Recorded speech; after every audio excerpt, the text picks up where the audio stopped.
વડોદરા શહેરી વિકાસ મંડળ વુડા દ્વારા શહેરનો વિકાસ કરવા માટે વુડાની માલિકીના પ્લોટ વેચવા માટે હરાજીનું આયોજન કરવામાં આવ્યું હતું, પરંતુ તેમાં માત્ર 3 જ પ્લોટની હરાજી સફળ થતાં સમગ્ર હરાજી નિષ્ફળ નીવડી હતી.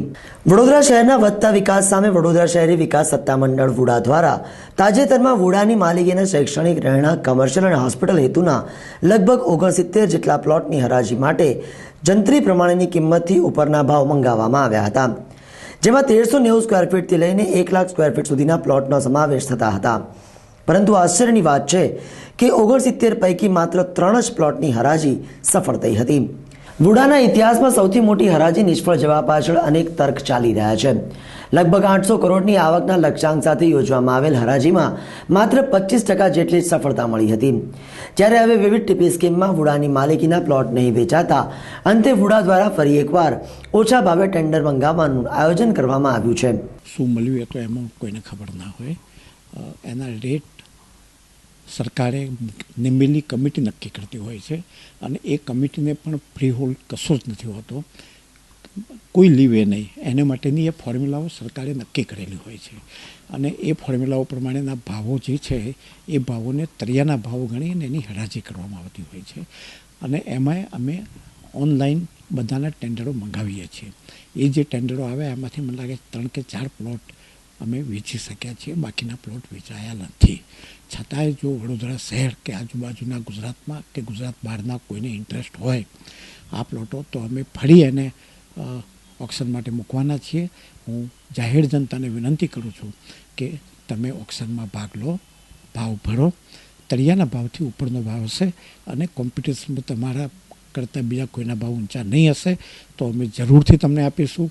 અને માની લો કે તમારા ભાવ બીજા તળિયાના ભાવ કરતાં ઓછા હોય ને એવા 2-3 કોમ્પ્યુટર હશે તો અમે 2-3ને સાથે અહીંયા બોલાવીશું અને તમારી હાજરીમાં જે હાઈએસ્ટ બોલી બોલશે એને અમે આપીશું. એટલે મારી જાહેર જનતાને વિનંતી છે કે જેટલા લોકોને જમીનોમાં ઇન્ટરેસ્ટ હોય, પ્લોટોમાં ઇન્ટરેસ્ટ હોય, એ સ્કૂલના પ્લોટ હોય, હોસ્પિટલના હોય, કોમર્શિયલ હોય અથવા તો રેસિડેન્શિયલ હોય, એ બધામાં ભરવા માટે વિનંતી છે. એ તો હવે લોકોને ઇન્ટરેસ્ટનો સવાલ છે. એમાં કંઈ હું તો કોઈને જોર જુલમથી કે હું તમને કહું કે તમે આવો ભરો અને લઈ જાઓ તો લઈ જવાનો છે, તો પછી આવો પ્રશ્ન જ સ્થાને છે. લોકોને ઇન્ટરેસ્ટ પડે તો ભરે, લઈ જાય અને લઈ જવા માટે આપવા માટે તો અમે તમને સતત અપીલ કરીએ છીએ. પછી આવો પ્રશ્ન સ્થાને છે. આગામી સમયમાં વુડા વિસ્તારમાં 100 કરોડ ઉપરાંતના વિકાસના કામોનું લક્ષ્યાંક હતું, પરંતુ વુડા પાસે તેને પહોંચી વળવા માટે પૂરતી આવક નથી. બજાર ભાવની સમકક્ષ કિંમતે પ્લોટ વેચવા ટેન્ડર જાહેર કર્યા હતા અને 2 મહિના અને 20 દિવસ પછી પણ કોઈ ખરીદી જોવા મળી ન હતી, જેથી રિયલ એસ્ટેટ બિઝનેસ પર નોટબંધીની સીધી અસર અહીં જોવા મળી હતી. તો બીજી તરફ કોંગ્રેસ દ્વારા એવો આક્ષેપ કરવામાં આવ્યો હતો કે આ પાછળ ભાજપના સત્તાધીશોની કોઈ ચાલ છે. અગાઉની કિંમતે પ્લોટનું વેચાણ નહીં થતાં હવે ફરી એકવાર રિંક બનાવી અને બજાર કિંમતથી પણ ઓછી કિંમતે કેટલાક માનીતા બિલ્ડરો અને રોકાણકારોને આ પ્લોટ પધરાવી દેવામાં આવશે. વુડાની જે હરાજી છે એનું એપ્રોક્સિમેટલી એસ્ટિમેશન 853 કરોડ પર હતું, પરંતુ જેમ જોઈ રહ્યા છો આપ, ડિમોનેટાઇઝેશનને કારણે, નોટબંધીને કારણે સમગ્ર ધંધાઓ ઠપ છે. કન્સ્ટ્રક્શનનો બિઝનેસ પણ આનાથી બાકાત નથી, જમીન સાથે સંકળાયેલા તમામ ઉદ્યોગો પણ આમાંથી બાકાત નથી. એટલે જે એક્સપેક્ટેશન છે એના કરતાં ઘણું ઓછું આવવાનું શક્યતા તો હતી જ. અને સાથે સાથે વુડામાં ભ્રષ્ટાચાર એટલો બધો વ્યાપક છે કે રિંગ પણ બની જતી હોય છે. સરકારી જમીન સસ્તામાં સસ્તા ભાવે પડાવી લેવાનું ખૂબ મોટા કૌભાંડો થઈ રહ્યા છે. ગુજરાતમાં ચોકલેટ મળે એના કરતાં સસ્તા ભાવે જમીનો વેચાઈ ગઈ છે, મોટી સંખ્યામાં વેચાઈ ગઈ છે. લાખો કરોડો સ્ક્વેર ફીટમાં ગૌચર વેચાઈ ગયું છે. એ આપ જાણો જ છો અને આ પ્રદર્શિત પણ આપના મીડિયામાં ઘણીવાર કરી ચૂક્યા છો. એટલે આ બે ઇફેક્ટને કમ્બાઇન રીતે જોવા જઈએ. પણ મોટો માર એ પણ છે કે સામાન્ય જનતામાંથી પણ અત્યારે જો કોઈ જમીન લેવા ઈચ્છતો હોય વ્યક્તિ, તો ડિમોનિટાઇઝેશનને કારણે જે ભાવિ ધૂંધળું દેખાય છે, આવતા 2 વર્ષનો કોઈ પિક્ચર ક્લિયર નથી દેખાતું.